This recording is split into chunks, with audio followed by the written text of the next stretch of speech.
Music. Where's the music? Where's the music? Ed, cue. Q. Hello, this is Veterans News, production of the United Veterans Organization of Nassau County. My name is Ed Allman. Want to thank Erica Bradley of North Shore TV for the use of her studio facilities here in Lake Success. I'd also like to thank Mike Peters for his technical support for providing the training for our crew. The show was broadcast on public access television. I want to say hello to our viewers in both Nassau and Suffolk County. I'd like to thank Sabrina Lacey, our former commander of the Suffolk VFW and the current chaplain. Thank you, Sabrina. Thank you, Ed. I'd also like to thank our crew. On camera 1, General Robert Canary, camera 2, Mike Felix, camera 3, Mike Ferraro. Our assistant director is Jean Schurer. Our assistant graphics director is Loretta DeBrino. Our graphics director is Beverly Allman, and our producer is me. Okay, our director, I should mention his name, I never do. It's Robert Lane. By the way, if there are any, by the way, all our crew members are senior citizens, just so you know. By the way, if any other member of the crew would like to host the show, just find a guest and you can host the show. By the way, if you'd like to ask me a question or make any comments, please go to mardiv1@optimum.net. Our guests today are Kenneth Dolan of Suffolk County, Commander of the American Legion, and Sean Hood, the Nassau County, also Commander of the American Legion. We'll talk to our guest in a few minutes, but first let us remember some of the veterans who died recently. Wolfgang Gus Adding of Massapequa, a proud Marine Corps veteran who joined the Marine Corps at age 17 and who saw combat at the Chosin Reservoir in Korea. Robert Herman, a proud veteran of the Marine Corps who fought in World War II. He was from Seaford. Another Marine was Joseph Tarapani of Islip, who went on to serve in the NYCPD, that's the police department. Julius Statt of Wanto was a proud Army veteran. George Brown of Hicksville served with the 1st Infantry Division in Vietnam from 1966 to 68. Henry Terrell of Great Neck served in the Marine Corps from 52 to 56. He was a superintendent of water treatment in Great Neck. Kevin Kokoman of Levittown he was another Marine veteran. Proud Navy veteran Frank Principi died at age 96. Gary Smith of Port Washington was a Marine who was a Cub Scout leader and became the president of 2 school boards. And the last is Ahmed Turpinning, who served in the U.S. Army from 1944 to 46. He was a lawyer for over 70 years. If you know a veteran who died recently and you would like their name mentioned here, please email me at mardiv1@optimum.net. That's the end of Veterans News. Now it's time for a guest. Welcome, Ken Dolan and Sean Hood. Glad to be here. Glad to be here. Thank you. Ken, you're from Smithtown, right? That's correct, yes. Okay. Sean, you're from Long Beach? That's correct. Okay. Can you tell us something about your background, your military background, Ken? Yes, I was drafted into the U.S. Army on December 7th, 1965. I served in France and in Germany in the Army. Okay. That's pretty short. Well, I mean, I could go into... I understand you had a life in the service. Yes, after I got out of the Army, I joined the Coast Guard Reserve, and I retired on the 28th of June of 2002 off the Coast Guard cutter. I was piped off the Coast Guard cutter Ridley, and they brought the Ridley down to Port Jefferson, and I was piped off. Really? In my retirement, yes. What is a piping off ceremony? Well, it's an honor given to basically seagoing people, but my rate was non-seagoing, but they afforded me the privilege of being piped off a ship. Oh, very nice. So I was piped off the Coast Guard cutter Ridley. Very nice. Into my retirement. Sean, how about your military career? I You had joined, spent a little time in the reserve, I understand. yeah, I spent 30 years in the National Guard and Reserves. Very good. We have two guests today that spent almost a lifetime in the Yeah, service. Pretty much. I enlisted in 17 in the military police, and I went down to basic and AIT. Then I went to started ROTC at Hofstra, and I stayed in the military police 8 years. Then I went to the infantry. I was in the infantry in the 69th Infantry in Manhattan, Went to Hofstra. ROTC. When was that? After you did CR? After I was enlisted, Right. I switched contracts while I was going to college. I did a program called the Simultaneous Membership Program. So while I was drilling as a reservist, I was also attending ROTC. Right. So I Very got good. commissioned early. I got commissioned second lieutenant in the Military Police Corps. That didn't cost a lot of money, did it? No. Very good. But yeah, I went there, and then after that, I spent some time in the infantry. I went to the Persian Gulf. I was down in Fort Benning, Georgia, during the Persian Gulf War. Desert Shield, Desert Storm. I did that. Then after that, I worked my way rank up to I was company commander of Alpha Company 69th Infantry. Did you And- go to the Middle East during your time No, in the service? I was well, during my time in the service, yes.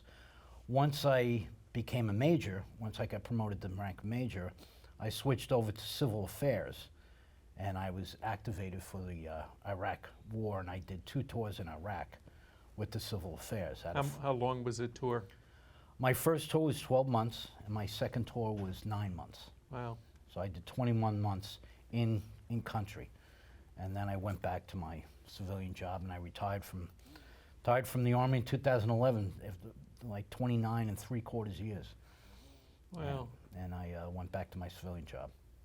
I want to ask you both the same question. Sure. Did you have any tough times in the service? Oh yeah, I had combat was my first tour in combat was kind of rough. I got wounded once. I got blown up. Really? Yeah, they had a command detonated IED, and dodging mortars, dodging. Did you have any, how bad was the explosion? It was pretty bad. I had a very bad concussion. I got lucky. I consider myself very lucky. 2 of my NCOs, 2 of my sergeants, they were wounded slightly, not too bad. But so the first tour was rough. Second tour was not as dangerous, but it was still pretty hairy. Okay. How did you adjust to coming back after you had the injury, and then you had to be redeployed again to Iraq? Yeah, well, that so was. you were in Iraq. Where were you stationed in Iraq at the first time? My first tour was in Baqaba, Baqaba. Iraq, in Diyala province. Okay. And- And what year around the time? 2004, 2005, I was in Diyala. Okay. So I came back home. I went back to my civilian job, and it was kind of rough. I had a kind of rough time, adjusting after my first tour. And what was your civilian job? Nassau County Sheriff's Department, retired correction officer. Okay. So I did that. So yeah, I had a rough time adjusting after my first tour. And I just want, because the people out there want to know, I want the veterans, the younger veterans to know, because now a lot of them being deployed now, and when I'm finding they coming to me and they don't want to go. That's why I'm asking you. Mentally, you have to go. Right. But spiritually, you're saying, no, I'm going to stay, because I want to take care of my family and myself at this point. And you went over and you saw action, and then when they called you again and said you have to go, what was your mindset, if you can share that with Well, us? it's kind of an interesting story because I was going to retire because I was going to retire and go back to my civilian job full time, but I had a thing called stop loss because I was civil affairs officer. So when I put in my retirement papers, I handed them to the colonel, and he just pushed them back. He said, "Major, you're not allowed to retire because there's a war going on." So then about an hour and a half later, he told me, he said, "Major, I hate to tell you this, but you're going back to Iraq." So I went right back about a year later. But what was your personality like when he told you that? Well, it's being in the Army. I'm a soldier, so I took it with. A smile? Yeah, I was bemused, I guess you would say. I took it with a smile. I knew I was going to come back, Right. but, Ken, First- you spent a lot of time in the military too. 30 years, 34 years and 10 months. 34 years? Yeah. Did anything happen during those 34 years? I have no combat tours whatsoever. So my injuries, if you want to discuss them, all happened on the New York City Fire Department. I was caught in an explosion and in a collapse. I was caught in an explosion on College Point Boulevard and 32nd Avenue on July 10th, 1976, right after the bicentennial. Right. I was out for 111 days. I had multiple fractures in my Wow. legs, and And then you still went in. You I- still went on active duty with the Coast Guard I was after that. I went on active duty with the Coast Guard as soon as I got off of light duty, which almost cost me the enlistment in the Coast Guard. But I was able to get back in time, and they put me right away on my active duty. So here I was climbing aboard, inspecting ships, and my legs were still hurting. Yeah. But I'm glad I stayed. I also got caught in the collapse. Thankfully, I was protected by a baby grand piano. The collapse came down, and I wound up underneath the baby grand piano. At So- 9/11. No, this was in a fire in Queens. Okay. It was in a private dwelling. So but as far as the service is concerned, there were no incidents for me at all. Darlene, how long were you in the fire department? 30, just shy of 32 years. 32 years, and you were in New York City? New York City Fire Department. I worked So in you the saw South a Bronx during what was called the war years, when the Bronx was burning. So I didn't go through the whole war years. I got a transfer out in 1972 to a firehouse in Queens, and then right after that I was promoted to lieutenant, and I was transferred to Manhattan. But You were lieutenant in the fire department. yes. Okay. One of the things is around that time, because 1980, I used to work for HPD, and I used to go out and I had people go out and they would find out what kind of issues they have in the buildings. And all the buildings had some issues at They all that did, point. yeah. So I commend you for all the years that you served Yeah. there, because that was a time where it was very difficult and you didn't have all the equipment that you have now. Absolutely. It was after Yes. 9/11 when the fire departments in the city of New York finally got some sort of recognition to keep it up to date, so to speak. Most of our apparatus, if they broke down, you got what is known as a spare, and the ladders on the ladder truck were tied on with clothesline ropes and stuff like that. It wasn't too conducive to firefighting and responding. But after 9/11, the notice was put on the fire department that they have to maintain the current standard nationwide, and they get pretty decent apparatus now. Right. Ed, I have a question for both of these heroes. You have two heroism jobs: fire department, Coast Guard, family man, And the Army. Army, and the Army, right? Right. And you, law enforcement and Army, correct. right? And years and years. And you both sit here today, thanks to Ed, when Suffolk County American Legion had cover, and Nassau County cover for American Legions. And I know, being a past county commander, how demanding that could be, especially at a time right now. And at the age that I am, I'm only 63. Don't tell that, Bob, all right? So I don't know your age, but how do you pull all that off? And both of you still have wives, Right. strong wives. Yes. So how do you do all that? Because the veterans out there that need to join the VFW or the American Legions, any of these organizations, they're saying they're busy. However, both of you heroes sit here. You have done it, and you're still doing it. Tell us a little bit about that. Well, I can't say no. That's the problem. So whatever comes up, and there's some hesitancy somewhere, I said, well, it's got to be done. I'll step up and do it. And that appeared through my my commandership of the Donald C. Monroe Post. Even though I had other people alongside me, some of them weren't up to, you know, the standard of doing some of these jobs, but they stepped up anyhow. So they may need a little help along the way, and in order to keep the post running, you know, I didn't mind stepping in to help out. But now you're running, how many posts do we have in Suffolk County now? Well, we have about 46, but they're slowly but surely dwindling. And what is the reason for that, you think, Alan? Well, retention is number one. Age. I'm considered young. I'm 81. I'm considered young. Wow.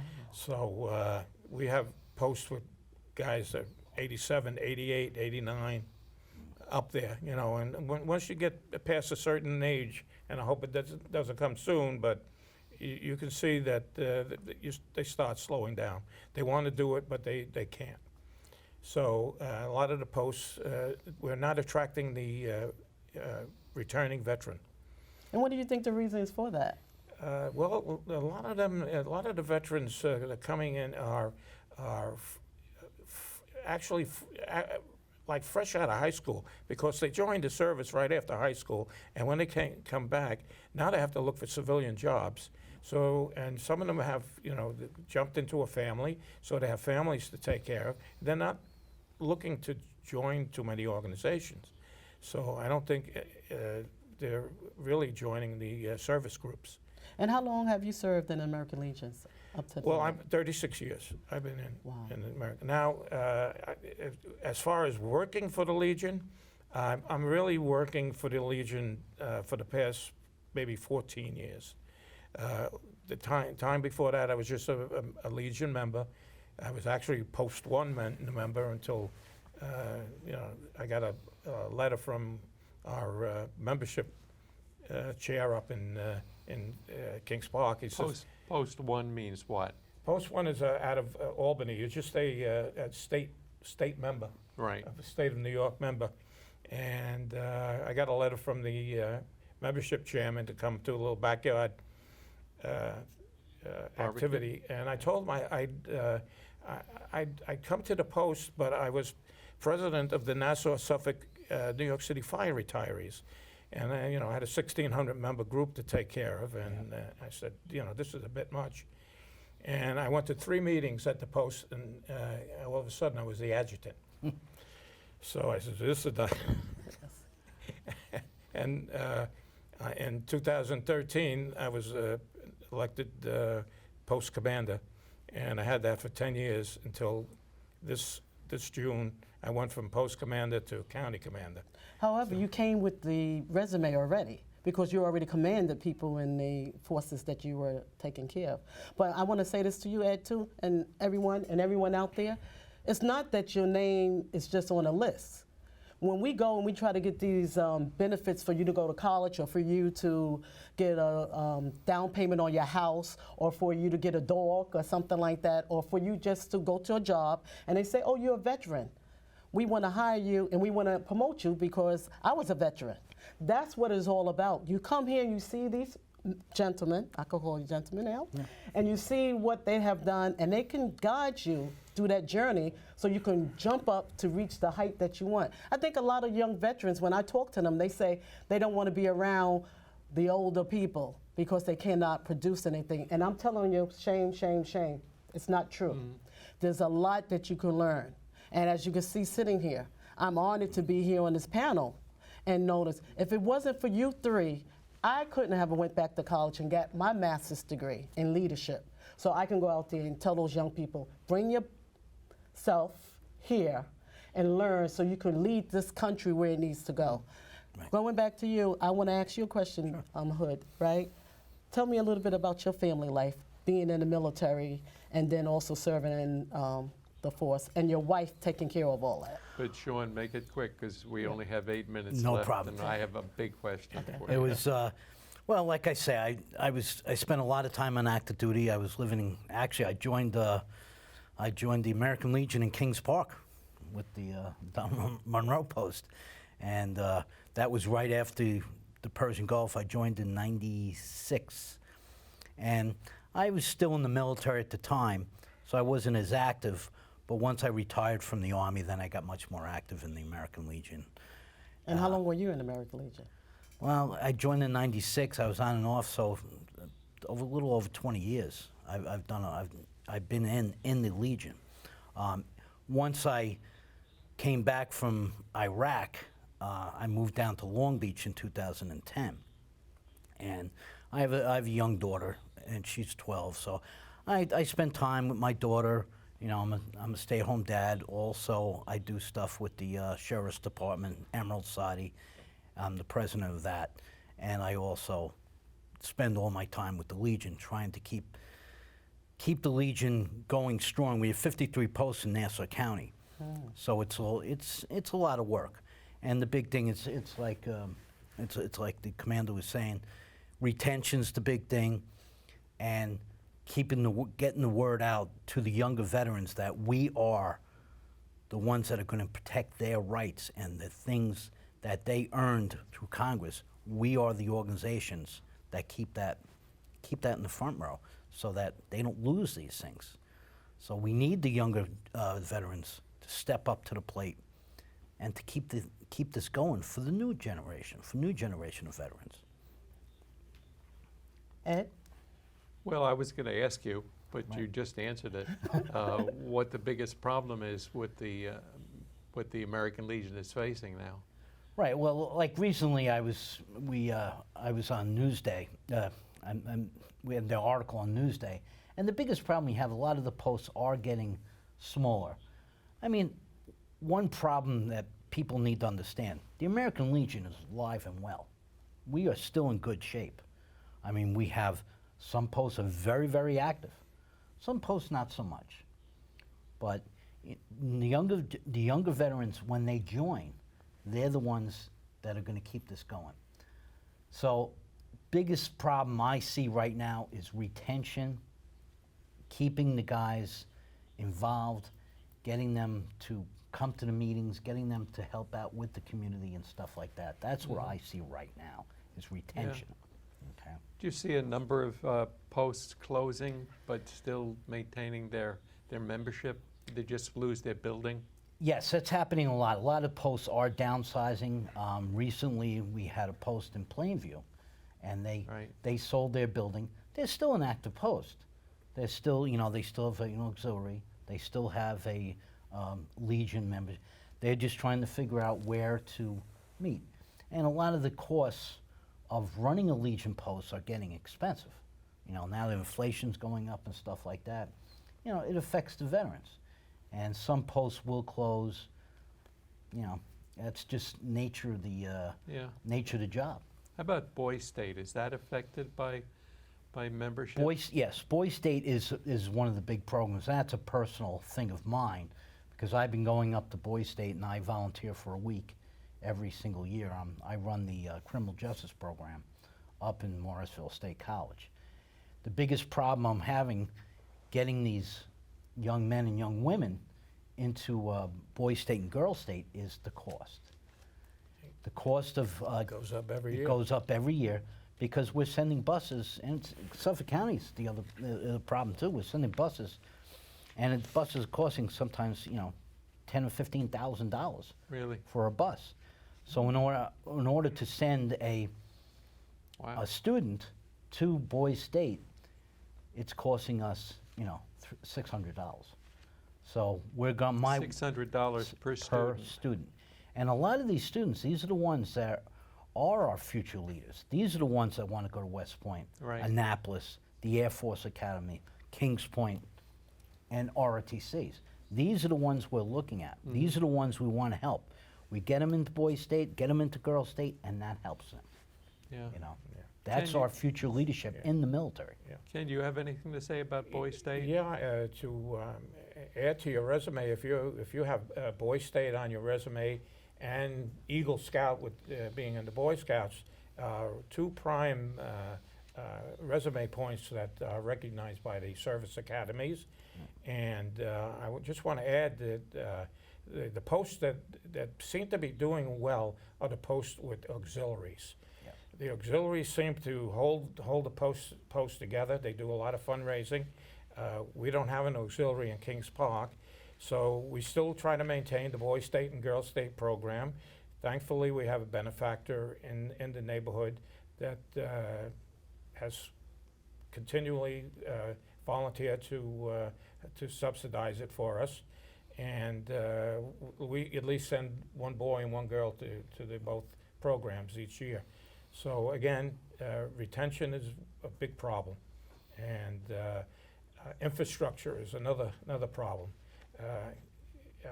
Our insurance in the Kings Park Post has gone up $2,000 since 2019, $2,000. So we're paying over $8,000 a year just for insurance. For your post. Just for the insurance for the post. Do you have a building? We that have a covers? building in Kings Park, and it's a, it's a converted house. So it's limited what you could do with the building. Fire marshals say we can only hold 67 people in the hall, so we can't get huge rentals for 67 occupancy. So it's a struggle to keep the post running, and to try and do things for veterans, which we're supposed to do, but most of the money goes back into the infrastructure. All right. Ed, I have one more question before we leave. Sean, a lot of the young guys, they want to know about the Gulf War. They want to know why they don't get any recognition like everyone else is. Why don't we get recognition for the Gulf War? So how do you feel about that quickly? Because we only got a couple Yeah, minutes. 1 minute. a lot of the veterans, it was a short war. It was only a 100-hour war, so to speak. So a lot of veterans, they seem to be forgotten, but they're not forgotten. I mean, any war, there's no war that was greater than the other. If you're a military man and a military woman, man, and you were involved in the Persian Gulf, whether you're on active duty in Georgia or whether you were in Saudi Arabia, you're still a veteran, and you deserve everything that you got. Thank you. Okay. Crew, can you come up? Robert Lane, Gene Shura, come on up. Mike Felix, Mike Ferraro, Beverly Ullman, please come up behind the screen. Come up here. And make sure when you go back, you tell your wives Okay, that I we've said got thank you for our, that service. Yes, ma'am, I absolutely. always say that all the time. Our Yes. interns, yes, our interns are here. There's Andre. Where's our other intern? We don't see him. Okay, thank you very much. Time is out.